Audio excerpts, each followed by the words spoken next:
अस्सलाम वालेकुम वरहमतुल्लाहि वबरकातुहू। डियर स्टूडेंट्स, आज हम नेक्स्ट लेसन पढ़ने जा रहे हैं नाइन्थ बायोलॉजी का। This is molecular level. इसमें हम मॉलिक्यूलर लेवल के बारे में पढ़ेंगे। First of all, what is molecule. Molecule के बारे में आप जानते हैं कि मॉलिक्यूल तब बनता है जब डिफरेंट एटम्स एक स्पेसिफिक रेशो में, एक कांस्टेंट रेशो में आपस में कंबाइन होते हैं, तो वो मिलके एक स्टेबल पार्टिकल बनाते हैं जिसको हम कहते हैं मॉलिक्यूल। तो बायोमॉलिक्यूल क्या होगा? बायोमॉलिक्यूल वो मॉलिक्यूल होगा जो कि बायो एलिमेंट्स के मिलने से बनेगा। तो बायो एलिमेंट्स कौन से हैं? वो वाले एलिमेंट्स जो कि लिविंग ऑर्गेनिजम्स की बॉडी का हिस्सा बनाने में मेजर रोल प्ले करते हैं या हिस्सा बनाते हैं, उनको हम कहते हैं बायो एलिमेंट्स।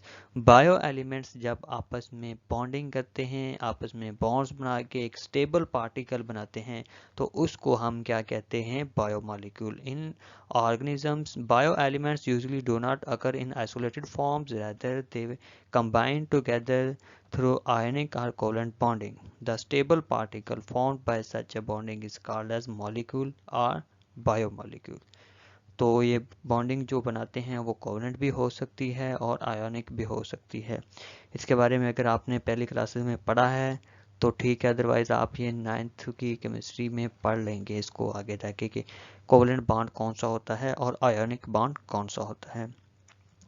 तो हमारे पास जो बायोमॉलिक्यूल्स हैं उनकी बहुत ज़्यादा वैरायटीज़ होती हैं, मींस डिफरेंट किस्म के मॉलिक्यूल्स होते हैं। इनकी कुछ चंद एक किस्में नहीं होती बल्कि बहुत ही ज़्यादा इसकी वैरायटीज़ होती हैं। डिफरेंट किस्म के मॉलिक्यूल्स होते हैं, कुछ छोटे होते हैं, कुछ बड़े होते हैं, कुछ सिंपल होते हैं, कुछ कॉम्प्लेक्स होते हैं।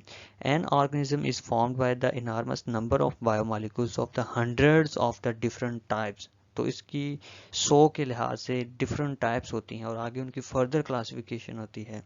These molecules are the building materials and themselves constructed in the greater variety and complexity due to the specific bonding arrangement.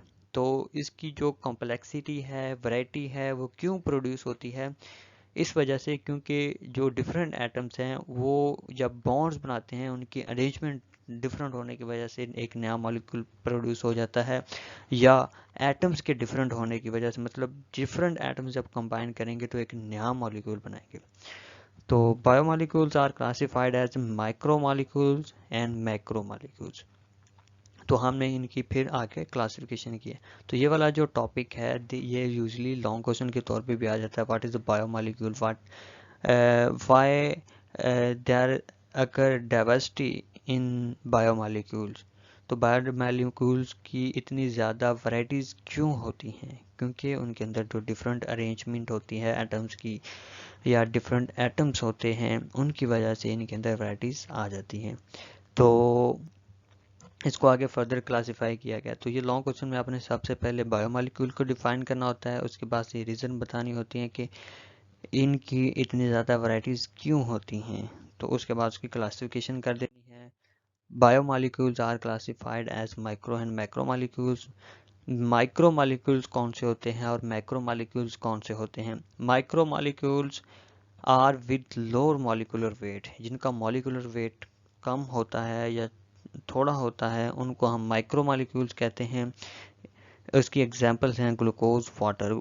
जो मॉलिक्यूलर वेट होता है इसको कैलकुलेट करना भी आपको केमिस्ट्री में आप लोगों ने पढ़ लिया होगा, आई होप दैट। तो अगर नहीं तो ये पहले चैप्टर में ही है कि आप एटॉमिक मास से मॉलिक्यूलर मास को किस तरह से कैलकुलेट करते हैं। तो उसके बाद अब बारी आती है माइक्रो मॉलिक्यूल्स की। Micro molecules are with the high molecular weight. इसके एग्जांपल्स हैं स्टार्च, प्रोटीन्स, लिपिड एटसेट्रा।